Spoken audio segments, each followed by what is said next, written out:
nk'ibisanzwe ku itariki 7 z'ukwezi kwa kane ni umunsi mpuzamahanga wo kuzirikana jenoside yakorewe abatutsi mu mwaka w'1994. hano UN, they are there to these western capitals, they are everywhere, they are just saying Rwanda. This small country, this Rwanda. I mean, hano hari kwibuka ku nshuro 31 ni ijambo umukuru w'igihugu yavuze kuri uyu munsi, ariko yarivuze mu rurimi rw'icyongereza. ngira ngo tugiye kugenda turishyira mu kinyarwanda ijambo kurindi nk'ibisanzwe mu busanzwe bimenyereye kuri YouTube channel yanyu. Reka dutangire rino jambo umukuru w'igihugu yavuze duhereye aho yatangiriye kugeza n'ijambo ngira ngo wumve kuva ritangiye kugeza rirangiye uraza kumva mu byinshi. Against Rwanda, you think it's some country that is then when I remember hanini iri ni ijambo perezida yatangiye agaruka ku kintu kijyanye n'ukuri, avuga ko kuragaragaza ko kuri kutakitabwaho. Nibwo nanone yaje kuvuga atari ko reka ngaruke kuri iki, ati hari umuntu w'inshuti yanjye wambajije ngo ubasha kubaho gute cyangwa se uhuza gute ahahise habi ndetse n'uyu munsi turi habi cyane kurushaho, cyangwa se ahahiseho umwijima n'uyu munsi turi habi ubihuza gute, ubibahute. Perezida akomeza avuga ati mu by'ukuri icyo kibazo naracyumvishije numva nago ari ngiwe gusa bari kubaza, ati kuko nabonye ko yabazaga u Rwanda muri rusange, yarameze nk'uri kubaza abanyarwanda avuga ngo u Rwanda mubaho mute, mubimanaginga gute guhuza ahahise hanyu h'umwijima mubi cyane ndetse n'uyu munsi habi cyane mubihuza gute. Ati namusubije ko tugomba guhangana n'ahahise ariko tunabizi neza ko aho hahise habi hanafitanye isano utatandukanya n'uyu munsi turi. To the dark past, they are inseparable. Plus we have a choice to make. Ndaza kugenda wenda ntashyiramo amajwi y'umukuru w'igihugu cyane, ndagenda nyagaruramo gake gake kugira ngo ikiganiro kize kwihuta kuko nubundi kiri hano imbere yacu. Yakomeje avuga ati namusobanuriye ko cyangwa se twebwe tumeze nkaho dufite amahitamo yo kuvuga ngo aho hahise h'umwijima n'uyu munsi yabi cyane haduhurijemo hagati, haradukanze turekeye aho kubaho, uko no guhitamo kwa mbere. Or you stand up and fight. Cyangwa se tugahaguruka tukarwana. Saying in the testimony that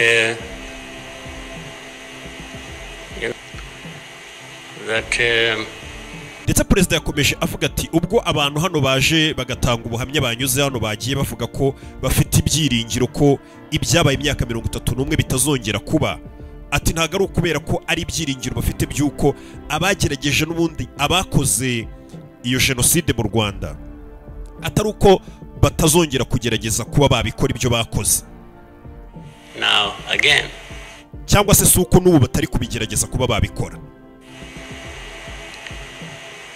It will not happen again just because there will be people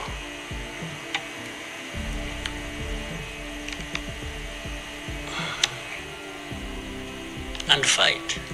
Atahubwo impamvu ibyiringira abo bantu bafite by'uko ibyabaye bitazongera kuba mu Rwanda nuko babizi ko impamvu ari uko hari abantu bazaba bahari bazahaguruka bakarwana bakabirwanya. Makene nko kuvuga ati kuba abantu bafite ibyiringiro ko jenoside cyangwa se ibyabaye bitazongera kuba, suko ibyo byiringiro bafite ari uko abagerageje ibyo batazongera kugerageza kubikora, atahubwo nuko abantu noneho bazaba bahari bagahaguruka bakabirwanya. Nibyo byiringiro abantu bafite. It's a sure thing you're going to die. Ndetse perezida yakomeje avuga ati kuko ikintu nk'icyo ngicyo abantu bashatse kukwica cyangwa se ibintu bimeze gutyo haba hari icyizere cy'uko ushobora kurokoka iyo uhagurutse ukarwanya abo bantu, ariko iyo udahagurutse ngo barwanye nta cyizere na kimwe, ni ibintu biba bizwi 100% ko ugomba kwicwa. Mu gihe uhagurutse ukabarwanya n'ubundi ushobora kuba wakwicwa, ariko byibura haba hari amahirwe y'uko kuko uhagurutse ukarwana ushobora kurokoka, ariko mu gihe udahagurutse ngo urwane ni 100% ko nta mahirwe yo kurokoka bahari. Try, stand up and fight. Ati rero niyo mpamvu yatuma ntaguruka ngo urwane. You might survive. byibura ko haba harimo amahirwe yo kuba narokoka. You want it. It's a favor. Ati kuki utahaguruka ngo urwane aho kugira ngo wumve ko kubaho kwawe ari nka faveri cyangwa se ari impuhwe abantu bakugiriye. That they are going to do. People come to me and warn me and say, President, you know you are too vocal. You say things that challenge these people who have the power in their hands. Ati nanjye ibi bintu byagiye bimbaho nagiye mpura n'abantu bakaza bakandeba bakambwira ati Perezida nawe uravuga ati akenshi ugasanga uri kuvuga ibintu bimeze nkaho biri guhangana n'abo bantu bafite imbaraga mu biganza byabo. Ibintu uvuga akenshi ngo hari igihe biri guhangana n'abo bantu bafite imbaraga mu biganza byabo. They're going to kill you. Ati nukomeza bazakwica. Ati bo n'abantu bagiye baza bakamburira bakambwira gutyo. Well, first of all, it means they are killers. Ati mbere na mbere urumva ni nabicanyi. Icyo ni cyambere kuba abantu baza bakambwira ati ibintu uvuga hari igihe ubumeze nk'ibihangana n'abari abantu bafite imbaraga mu biganza byabo. Ati bazakwica. Ati Perezida Yesu avuga ati mbere na mbere n'icyumvikanisha k'abo bantu bafite imbaraga mu biganza byabo mbere na mbere nimba bazanyica nabicanyi. Icyo ni cyambere.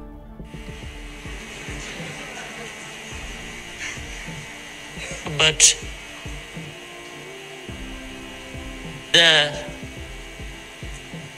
to just accept these things to happen. Ati abo bantu narabasubije ngo nubundi ndamutse ngiye nemera ibyo bintu ngo babikore. Ubwo ni ibintu bitari byo nyine bitanyuze mu mucyo. Ati nubundi ngiye nemera ibyo bintu bashaka ngo nemeranye nabo ibyo bintu mbikore kandi bitari byo bitanyuze mu mucyo. Ati nubundi ngiye ubwanjye niyo nabaho ntago naba nibara nkaho ndi muzima. Naba nibara nk'uwapfuye. I would already be dead. Ati rero ngiye ikiruta napfa. To live a life of lies, of pretense,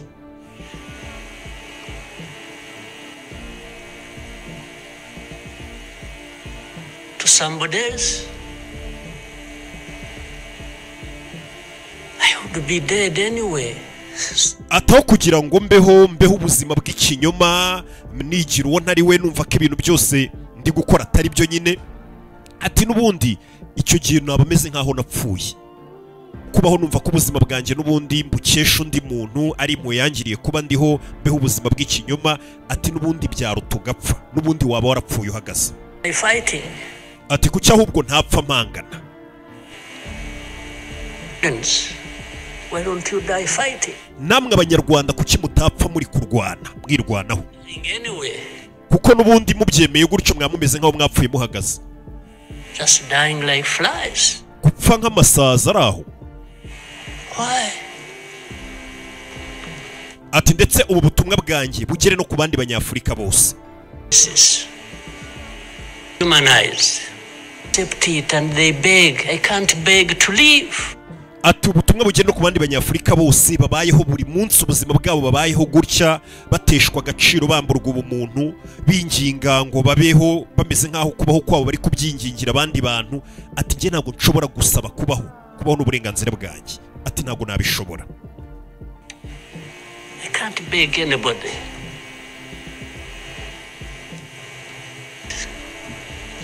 I lose. But there is a chance. Ati nge nzarwana nintsindwa ntsindwe ariko hari amahirwe.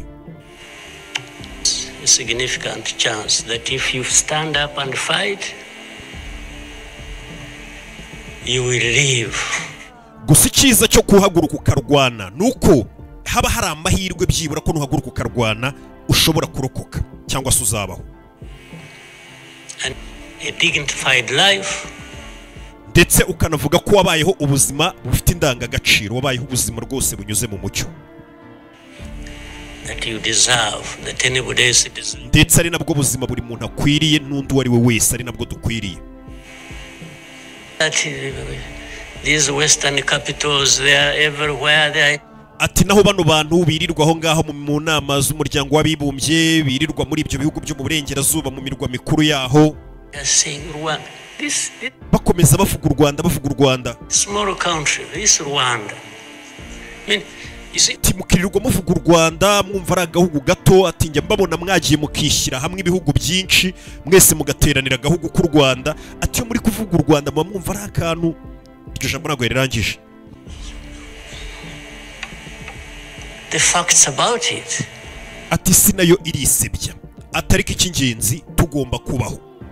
To live our lives, we have to fight for that. Tugomba kuba ubuzima bwacu, tugomba kuburwanira. Ati ndetse ibi nzabibwira uwo ari we wese nitunahura turi turebana amaso ku yandi, ati gikuzimu. Around and thinks they can, they come and say, hey, we're going to sanction you. Ati uwo ari we wese uzaza bya bindi bakora ngo turabafatira ibihano, turagira gutya turabafatira ibihano. To what? Go to hell. Nzakubwira ni gikuzimu. Just go to hell. Gutyo nzamubwira abisubiramo. You have your own issues to deal with. Mufite ibibazo byanyu, mugende muhangane nabyo, muturekere natwe ibibazo byacu duhangane nabyo. Leave me to mine. Ati ubundi niwo mwuka buri munyarwanda wese yakagombye kuba afite, niyo spirit buri munyarwanda wese yakagombye kuba afite in their daily lives, mu buzima bwanyu bwa buri munsi. Down upon us and ati ngiye buriya n'ikintu kimpangayikisha ntago ari uko abo bantu bavuga ibyo byose ari abanyembaraga, ari ibihugu by'ibinyembaraga, cyangwa se ari uko bashobora kuza bakadushyira ibyo byose nk'ibyo wumva ngo by'ibihano. Ntago ari cyo kimpangayikisha. anything at us. Kuba baza bakatujugunya ibintu byose ntago ari cyo kimpangayikisha. Worried about that. Icyo nta kibazo mba mbifiteho pe. Ahubwo ikimpangayikisha ni kimwe, which has ndetse cyanabayeho ibinyejana n'ibinyejana. It's for Rwandans treated like that. Ati ngiye kimpangayikisha ni ukuba abanyarwanda n'abanyafurika bicara bakemera ibyo byose bakumva ko nta kibazo kibirimo.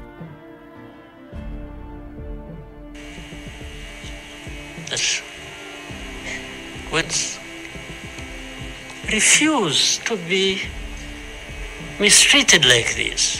Ni ryari abanyarwanda, ni ryari abanyafurika bazanga gufatwa nabi gutya? Ni ryari muzanga kumva ko umuntu ababwira ngo nta gaciro mufite?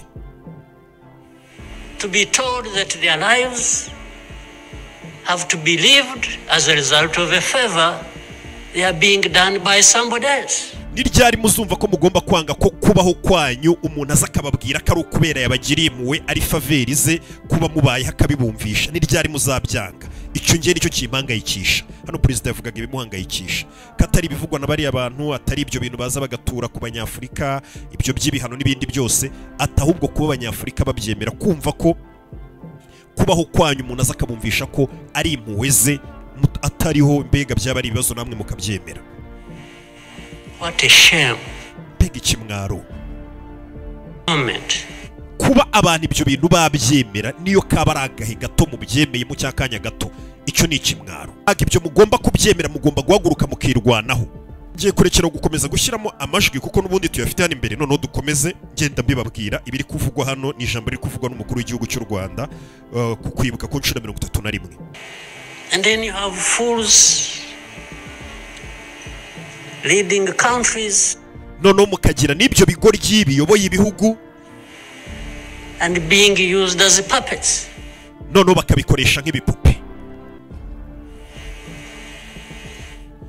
Ibyo bigoryi biyoboye ibihugu ugasanga nibyo biri kwiba ubutunzi kamere bw'igihugu cyabyo. Ubwo butunzi bwakagombye kuba bufatwa bugakoreshwa mu guteza imbere igihugu ndetse n'abaturage muri rusange. So their own people and develop them.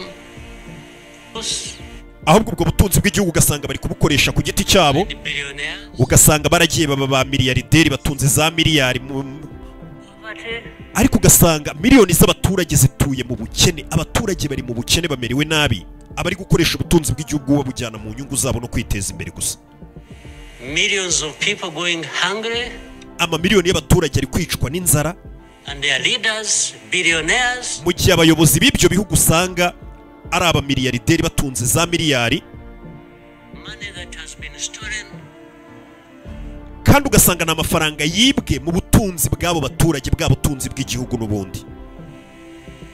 And these are the ones received in Western capital. noneho ugasanga abo bayobozi noneho abo ngabo b'ibisambo nyine abo ngabo yavuze ati ibyo bicucu biyoboye ibihugu mu mvugo yakoresheje ati ugasanga abo bayobozi abo ngabo birirwa banyereza umutungo w'igihugu birundaho ngo baba bakire abaturage bari kwicwa n'inzara amamiliyoni y'abaturage ari kwicwa n'inzara ugasanga nibo bayobozi bari kugenda bakakirwa neza muri biriya bihugu byo mu burengerazuba bya bihugu nyine twita ngo by'ibinyembaraga bakabasingiza Rwanda is being crucified. noneho ugasanga ahubwo u Rwanda bari kurumanika ku musaraba barushyingura ku musaraba yaba aho ngaho muri ibyo bihugu yaba mu nama z'umuryango w'abibumbye ugasanga twebwe u Rwanda bari kutubamba ku musaraba ariko ugasanga abo bayobozi baba bakoze ibyo bo bari kubakira neza cyane Everybody is doing their bidding. Bega bimeze nk'abantu bose bari mu ipiganwa. They don't talk. These ones don't even say a thing. There is somebody to say it for them. Abo bayobozi bameze gutyo none usanga nta n'ikintu bavuga niyo bagezaho ahubwo usanga bafite abari buze kubavugira bameze nk'abavugizi kandi nureba koko niko biba bimeze ngira ngo mujya mubibona mu biganiro tugenda dukora hano ati abayobozi nta nubwo bigora bavuga ibintu byinshi abo ngabo nyine bakorera ibihugu byabo ibyo ngibyo atusanga muri kubyumva nyine byose atusanga bafite ababavugira mujye mubona ababavugira mu manama mu ki bafite ababavugira ibibazo byabo ati ndetse no mu manama yo gushakirwamo umuti w'ibibazo iyo twahuye twateranye dushaka umuti w'ibibazo aho turi gutegurira ibisubizo byaza ngo bikemure ibyo bibazo abo bayobozi nibajya banahagera barahasiba kubera iki kubera ko bazi neza ko iyi zina ryabo hagize n'urivugaho haba hari abantu bari hakurigiriye babavuganira ngo ya iryo zina ntimukarivugeho ryabo bantu ibyo ni ibintu mbona buri munsi aho ubona umuntu afite abantu bameze nk'aba agent yishyura bakagenda bakigisha amagambo y'urwango bakica abantu izuba riva kagenda bagatwika abantu ati mutwike bari abantu mu batwika izuba riva ku manywa y'ihanga igihe cyagera ngo ibyo ngibyo tubiganire tuvuga ati dore ibintu bari gukora uriya muntu dore ibintu ari gukora ari kwica abantu ari gutwika abantu ukahita wumva baragucecesheje ngo yewe uriya mu mwihorera ibyo mwibivugaho ibyo ngibyo tuzaba tubireba person keeps coming up and say no I will take the war to Kigali.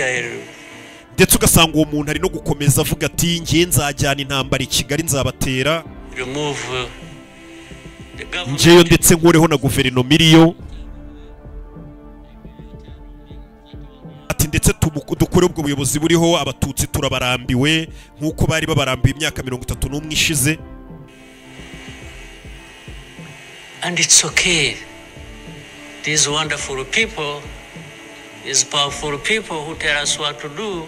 None ugasanga rwose abo ntacyo bibatwaye babantu beza babandi b'abanyembaraga bamwe baza kutubwira icyo dukora ngo n'icyo tudakora ubwo ni bya bihugu muri kubyumva kumva ibyo ngibyo biba byavuzwe ntacyo bitwaye biba byakozwe n'uwo muntu bakumva ko ibyo ntacyo bitwaye se ngo bakumva ko natwe none dukwiye kubyemera gutyo ibyo biri kudukorwaho dukwiye kubyakira gutyo ibyo byose bikaba izuba riva ku manywa y'ihangu amagambo y'urwango kwica abantu babaziza uko bavutse babaziza ubwoko bwabo bakabakura iwabo bakabohereza bakabimura ndetse abenshi banatuye n'aha n'impunzi bari mu gihugu hano mu Rwanda ufite impunzi zirenga 125 hano zavuye hariya bakuye mu ngo zabo cyangwa se babakuye kuri gakondo yabo mu burasirazuba bwa Kongo noneho babanyembaraga bya bihugu ngo bazi bavuga ngo nabantu beza abanyembaraga bakaza muri izo mpunzi bakaza bagakuramo bake cyane babarirwa ku ntoki ngo babahaye ubuhunzi bagiye gutura mu bihugu byabo by'ibihangage bakavuga ngo bakoze igikorwa cy'ubugira neza ariko ugasanga umubare mwinshi w'impunzi n'ubundi usigaye hano iwacu muri ziriya mpunzi baraza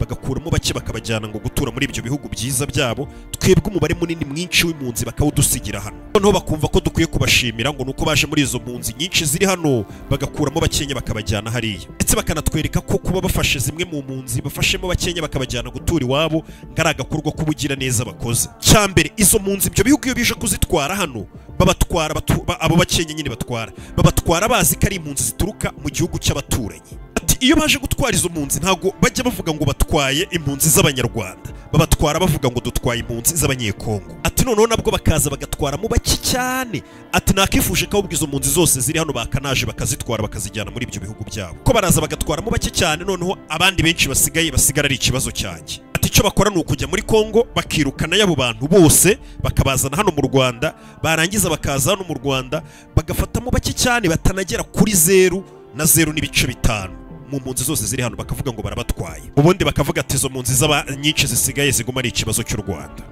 kuko n'ubundi bavuga ati abenshi muri bo n'abatutsi nka Kagame, icyemezo bakaba baragifashe.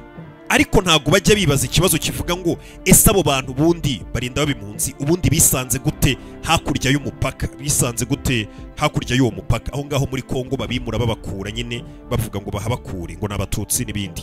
Kuki batibaza ngo abo bantu bundi bisanze muri Kongo gute? Ese ni Kagame wabajyanyeyo ubundi? Ese n'u Rwanda rwabajyanyeyo? Ati natwe ubwacu turano kubera amahirwe ko twabashije kurokoka turi bazima. Gusa nanone kubw'ibwiza bw'igihugu cyacu n'imibereho myiza y'igihugu cyacu ibintu tugomba kubikora gutya. Nimba ushaka kumufatanya bikorwa wacu, nimba ushaka ko dukorana igihugu cyacu, ishimiye rwose gukorana nawe. Ndetse mu gihe ushatse no gukorana natwe tukubera umufatanya bikorwa mwiza pe. Tunirengagije ibyo tugutekerezaho cyangwa se uko tugutekereza, tukubera umufatanya bikorwa mwiza. Noneho bino bintu mubona buri munsi ngo mujye mubona bano bantu bitwa ngo ni inzobere, ngitsinda ry'inzobere. Who go around, experts who are supposed to know better our situation than ourselves. Ati iri tsinda ry'inzobere aba mujye mubona ngo ni itsinda ry'inzobere mubona n'abantu bagenda bazenguruka aho ngaho bakumva ko rwose ngo bazi situation yacu n'ubuzima bwacu kurusha uko twebwe tubizi. Those who lead those groups are the very people connected with this. Ndetse nanone abayoboye iryo tsinda ry'izo nzobere abo ngabo baza ngo ni itsinda ry'inzobere, abayobora iryo tsinda ry'inzobere n'ubundi ni nabo bafite aho bahuriye n'ayo mateka yose. Ngira ngo mubyumva biravugaga abo banyarwanda ubundi muvuga ngo n'abanyarwanda cyangwa se n'abatutsi nitwe twabajyanye hariya muri Kongo n'u Rwanda ninde, ayo mateka yose murayazo ko imipaka yaciwe n'ibiki. Nibyo hano president bayisagaruka akavuga ati n'ubundi usanga abayoboye abo bitwa ngo ni itsinda ry'inzobere aribo bafite aho bahuriye n'ayo mateka y'ibyo byose narindi kuvuga. That Bizimana was talking about. Ari byo Bizimana minister yarari kuvuga. Imagine the muri iri jambo umukuru w'igihugu cy'u Rwanda yavuze, yakomeje kugenda agaruka kuri Minisitiri Bizimana ijambo yari yavuze mbere ye. Minisitiri Bizimana yari yavuze ijambo rimeze ukuntu neza, ngira ngo tuze no kurigarura naryo mu ryumve kuko abantu benshi bakomeje kugenda bumvira ijambo ry'umukuru w'igihugu. Yakomeje kugaruka ku ijambo Bizimana yavuze, Minister Bizimana bivuze ngo iryo jambo risobanura neza bino bintu n'amateka byose. Nyuma y'iki kiganiro cyangwa se nyuma y'iri jambo ry'umukuru w'igihugu mwitegura iryo jambo rya Minister Bizimana ryo riraza kuba riri kuri YouTube channel yanyu. None izo nzobere zikaza ku buryo baje bagafata iyo ngenga bitekerezo ya genocide n'ubwo bwicanyi bwose bwisha amamiliyoni y'abantu, a problem of minerals, bakabifata bakabihindura ngo ni ikibazo cy'amabuye y'agaciro. Okay, let's imagine it's a problem of minerals. Okay, reka twemere ko rwose ari ikibazo cy'amabuye y'agaciro nonaha. Ese koko no mu 1994 ibyo nabyo byari ikibazo cy'amabuye y'agaciro? Hano twaharwaniraga iki hano? Just imagine. Minerals. Okay, icya kabiri reka tuvuge ko wenda ari ayo y'amabuye y'agaciro pe. Many are actually fighting for these minerals in those places. Ubundi koko aho hantu ni bangahe baharwanira ayo mabuye y'agaciro? You found evidence about Rwanda being implicated in what's happening in Congo for minerals. Reka wenda tuvuge ko rwose mwagaragaje nk'ibimenyetso mugashyiraho ngaho ngo bigaragaza ko u Rwanda rufite aho ruhuriye n'ibyerekeranye n'amabuye yo mu burasirazuba bwa Kongo.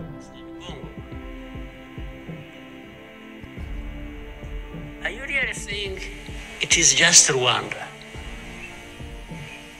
Why don't you be brave enough to say? Ati none se basi mutekereza ko ari u Rwanda gusa, kuki mutagira umutima ukomeye ngo muba abagabo? Rwanda is invading our territory we have created for ourselves.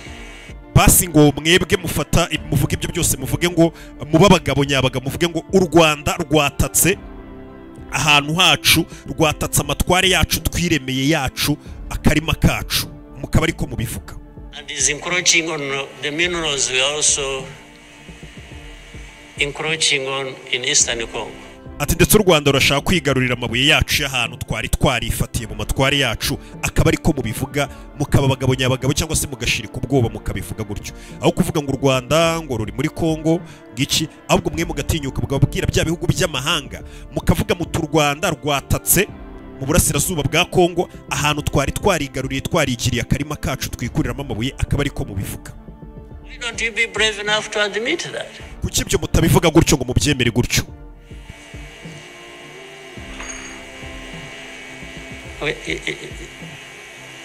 The allegations.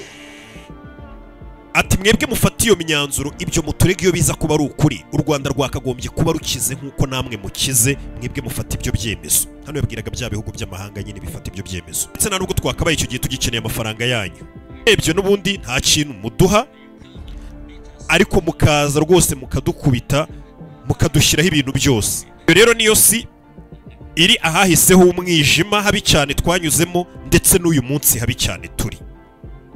Ibyo yatangiye sobanura. Perezida yakomeje avuga ati ikitaratwishe mbere ntikiturangize ngo dushire. Imyaka 31 ishize byaradukomeje, kitaratwishe cyaradukomeje, ndetse cyaraduteguye, dutegura ko ibintu bibiteka bizahora biza n'ibihe bibi bizaza, nibyo bano bantu n'ubundi bifuza bashaka. Ko mbabwije ukuri ndashaka kubasezeranya ko ntago tuzigera dupfa tutarwanye nk'uko byagenze ubushize, ntago bizongera. Does not involve invading anybody's. Kandi iyo mvuze ngo tuzarwana ntago mba ndi kuvuga ngo tuzataka amatwari cyangwa se ubusugire bw'ikindi gihugu, ntago ari cyo mba ndi gusobanura. Nta nubwo mba ndi kuvuga ngo kuko mvuze ngo tuzarwana wenda ngo tuzajya gutwara ibintu by'abandi bitari ibyacu, ntago ari cyo mba mvuga. Iyo mvuze ngo tuzarwana ni ukuvuga ngo Find us here. mba mvuga ko nudusanga hano iwacu ukashaka kudufata nabi nk'uko ubishaka, nk'uko twabibonye ahahise, You will not succeed. ndagusezeranya kutazadutsinda. Ntago uzabigeraho, You will not succeed. ntago uzabigeraho.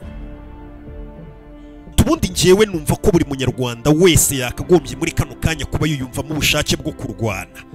N'amagambo y'umukuru w'igihugu ati buri munyarwanda wese muri kano kanya yakagombye kuba ari kwiyumvamo ubushake bwo kurwana n'umuntu wari we wese uzaza hano agashaka kugira ngo ibiri hano abifate abicurike abyangize. Ndetse ndabizi ko ari benshi b'abanyarwanda biteguye kwiyunga kuri urwo rugamba, ariko izo nshuti zacu, abafatanyabikorwa bacu, muze kutwumva nabi ibyo turi kuvuga hano, muze no kudufata nabi, ko ibyo bintu twarabihaze pe, twarabirambiwe. Shaka handi hantu mubijyana. You know this Bizimana who was telling you this whole history by the Bizimana. Ndetse hano perezida yahise agaruka kuri Minisita Bizimana avuga ati murabona uyu Bizimana wababwiye ari amateka yose wababwiye biriya agaragaza ko Bizimana iriya nkuru yagashatse ukuntu yandikamo nk'igitabo amateka yaramaze kuvuga, cyangwa se akareba ukuntu anabibagezaho kugira babisome cyangwa se babyumve neza. Ngira ngo nabibasezereje ko mu ijambo ry'umukuru w'igihugu yakomeje kugaruka kuri Minisita Bizimana, ijambo ryiza yari yavuze risobanura bino byose, amateka asubiye mu bihe byose. Ngira ngo niryo jambo riri buze gukurikira rya Minisita Bizimana hano kuri YouTube. Ati muri ibi bihe turimo aho kuri nta kintu kukivuze, ibimenyetso usanga ntacyo bivuze, babitesheje agaciro, n'ukuri kwa nyako guhari ukabona bagutesheje agaciro, ukabona igifite agaciro ni ibikunezeza weho ku giti cyawe. Ati impamvu ndi kugaruka ibi byose ndi kubivugaho ni ukubera ko Minisita Bizimana ubushize n'ubundi yakoze presentation ari kuvuga kuri ayo mateka, ibyo bintu byose, ayo mateka n'ubundi yari arimo abo bantu n'ubundi yavugagaho, by'umwihariko ababirigi n'abandi. Bukeye bwaho abantu baturuka muri ambasade z'ibyo bihugu bajya kumutera ubwoba, bajya gutera ubwoba Minisitiri wacu Bizimana. Tuzi ko banatinyuka mu bintu by'ubucucu, bagiye kureba Minisita wacu bavuye muri ambasade z'ibyo bihugu, kuko Minisita yari yagarutse ku mateka. Ngira ngo ijambo rya Minisita Bizimana muraza kuryumva, ku mateka ahuye n'abo bantu, ngo abantu baturuka muri ambasade ngo baza kureba Minisita, baza kumutera ubwoba Bizimana. Ejo bundi se bohereza n'ubutumwa buca kuri Minisitiri ubanye n'amahanga, ngo bavugaga ko Minisita Bizimana ibyo yavuze atari ukuri, ibyo yavuze by'amateka yabo n'uruhare rwabo muri ibi byose ntago bamubwiraga ko ibyo yavuze ari ibinyoma, atabwo babonaga bari kumubwira ngo gututinyuka kubivuga, babwira Minisita wacu. Yes, they threatened him and they even started threatening he will not get a visa. Bamuteye ubwoba batangira kumubwira ukuntu ngatazigera ngabona na visa yo kujya muri ibyo bihugu byabo, ndetse n'ahandi hamwe na hamwe barebana nawe gutya amaso ku yandi bamutera ubwoba. course, I can't blame them that given this history we have had. Ati ibaze nawe abantu baturutse muri ambasade nyine bakaza gutera minisitiri wacu ubwoba, ariko ngiye nubwo nabarenganya bitewe n'amateka twagiye ducamo kera. Ibaze ko abantu baturutse muri ambasade bumva ko bari hejuru ya minisitiri wacu, kumva ko ku mugani bafite akamenyero nyine abantu baturutse muri ambasade kumva ko bakwiye kuza bagatera ubwoba minisitiri w'igihugu, amaso ku yandi ngo barebana, batanamubwira ngo ibyo wavuze ni ibinyoma, ahubwo ngo ni gute watinyutse kubivuga. Minisitiri Bizimana hanini ukunze kugaruka ku mateka, akinjira mu mateka akagaragaza uruhare rwa biriya bihugu muri bino bibazo byose byabaye, mu bintu byose byabaye akabigaragaza. Ibyo rero nibyo ngo byabababaje, baza bameze nka kwa kundi umuntu nyine aza kwihanangiriza, beze nkamubwira ati gututinyuka kuvuga ibi. Ntabwo wenda bazaga bavuga ngo ibyo uvuga bitandukanye n'ukuri cyangwa bitandukanye n'ibimenyetso dufite twebwe, ati ntabwo ari icyo bavugaga. Bo bari bari kumubwira ngo nimba ari n'ukuri ntabwo wakagombye kukuvuga, niko baje babwira minisita wacu. Ibyo rero nibyo twita ngo ni ibihe bibi uyu munsi wa none turimo, tukagerageza no kubihuza cyangwa se bifitanye isano n'ubundi n'ahahise habi twagize. Nta nubwo navuga ko turi mu bihe bibi cyangwa se tumeze nabi, kuko ibi bikurusha ibindi byose byaratambutse twabibayemo. Tinyeka ko ari ibindi bibi biruta ibyo twanyuzemo bizigera bitubaho. Ngira ngo mbwira abo ngabo bafite ubwoba bikanga wenda babona ngo turi mu bibazo, mbahumuriza mbabwira ni ibi bikurusha ibindi byaratambutse, muhumure, nta kibi nk'icyo twaciyemo kizongera kuba. Cyeka ko buriya buhamya uriya musore mutonya uvuye hano yatangaga ibintu nka biriya, kubura bacu, ibihe bibi nka biriya, mukeka ko ibyo bintu bizongera kutubaho? Mubizi imiyaga zaraje turihisha zicaho, haciyeho ntabwo ibibi bizongera kutubaho nka biriya. Barongeye turiyubaka, kubatsa imbaraga zacu z'ubwoko bwose, nkeka ko hari indi nkubi y'umuyaga izaza gutyo. Umukuru w'igihugu yavuze ati twarongeye turiyubaka, twubaka imbaraga z'ubwoko bugiye butandukanye, ngo nawe ubyumva, ati sinkeka ko hari ikibi kizongera kuza ngo kiturimburire igihugu kuriya. Ati ndibuka hari igitabo kigeze kwandikwa n'uwitwa ngo Philip Grevich, igitabo cyari gifite titire ndende. Tekereza ko uwo mugabo iyo biba byiza nawe bakamufata ahubwo bakamushyira ngo muri ayo matsinda yabo y'inzobere bajya bavuga.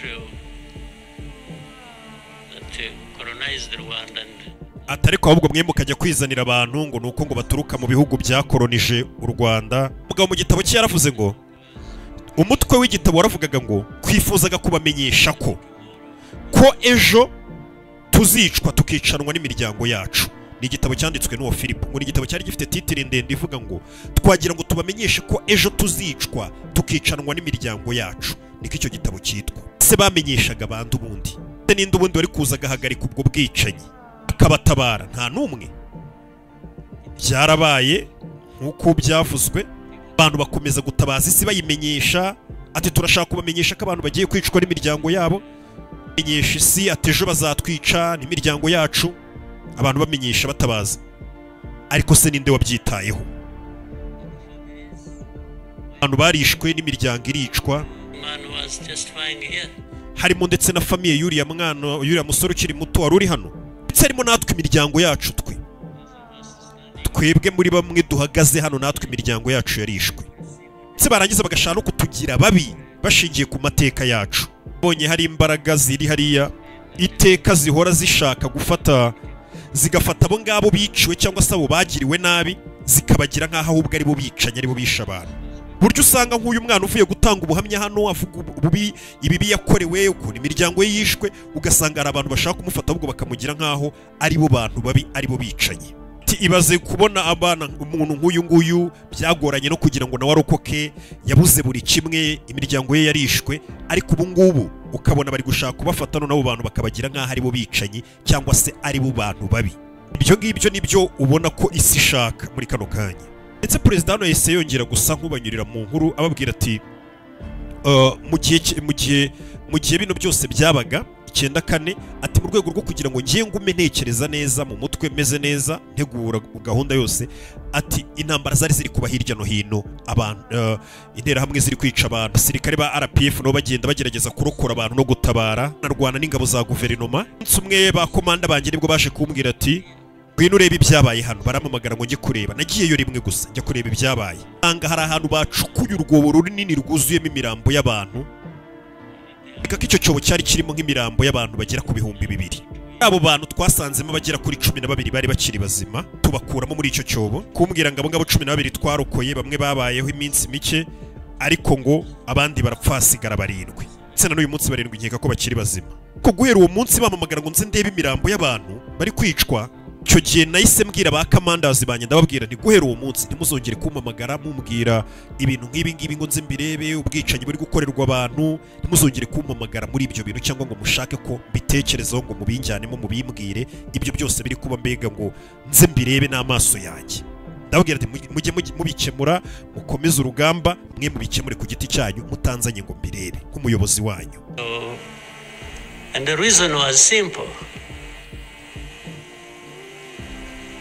And unfortunately, such a moment of remembrance, I didn't want my judgment and my conduct of the war and the leadership I was supposed to be providing. Ndetse perezida akavuga ko impamvu ibyo bintu atashakaga gukomeza kubireba banabimumenyesha ukuntu abantu bari kwicwa nabi urubozo ati impamvu ibyo byose ntabishakaga nukubera ko navugaga nti bitaza kubangamira uburyo mfatamo ibyemezo n'ubuyobozi bwiza ngiye nashakaga kugaragaza ku rugamba cyangwa se nari mfite muri nge n'uburyo ibintu byose byagombaga kugendamo ntago nashakaga ko biza kubangamira uburyo mfatamo ibyemezo muri macengira ngo iyi nkuru ni nk'ubwa kabiri uyumvishije perezida mbega icyo atashakaga no kugira no gukomeza kumwereka ukuntu abantu bari kwicwa nawe wari gushobora gushituka wafashe icyemezo kivuga ngo urabizi bitewe n'ukuntu ibintu biri kugenda gutya mfashe nanjye icyemezo kitari cyiza nanjye ngiye gukora ikibi bitewe n'ikibi nawe uri kubona kiri gukorerwa abantu. Niyo mpamvu yavuze ati sinshaka gukomeza kureba ibi bintu biri gukorwa gutya ngo mumagare nze mbirebesha amaso yanjye mwe mukora akazi kugira ngo agume mu murongo muzima bari barimo n'ubundi bari barihaye. Ngira ngo iyi nkuru twigeze kuyikoraho n'ubushize. By what you saw, so that's why ati sinashakaga kuyoborwa nanjye n'umujinya kubw'ibyo nabonye nashaka kuguma nyine meze neza mfite balance. I kept seeing this putting people out of a massacre. Kuko iyo nkomeza kubona ibi bintu mbona ukuntu abantu bari kubakura mu minyobo mibi cyane babashyinguyemo bari kugenda babajugunyamo babishe nabi. But who is this? Whoever is doing this, why is he doing it? Nanjye ngakomeza nibaza n'ubundi wakoze ibirinde kuki yabikoze ngakomeza ngabitekerezaho cyane byari kurangira iyo ntabwo yabirangije ariko muba mubyumva nyine ubusobanuro bwabyo. Another year to commemorate. Reka nsoreze hano kuko n'ubundi hazahoraho undi munsi ndetse na buri mwaka wo kujya twibuka abantu bacu twabuze. Rwandans, I beg you. Nk'abanyarwanda reka mbasabe ko mutagomba kumva ko ubuzima bwanyu hari umuntu mu bukesha cyangwa se kubaho kwanyu ari impuhwe z'umuntu uwo ari wese cyangwa se z'igihugu icyo ari cyo cyose. Nicyo perezida yasoje asaba abanyarwanda gira umurava wo guhangana na situwasiyo turimo ibintu bimeze mugira umwataka cyamubangamira ariko nanone mugira umurava wo kurwana murwanira ibyanyu akagira umwemerera kuza kubategeka babwira uko mugomba kubaho ubuzima bwanyu ko umunsi uzemera ko umuntu ari wuza akakwereka ukuntu ubaho ubuzima bwawe akakwereka ko kubaho kwawe ari impuhwe ze atuwe niwo munsi uzaba watsinzwe mu buzima bwawe.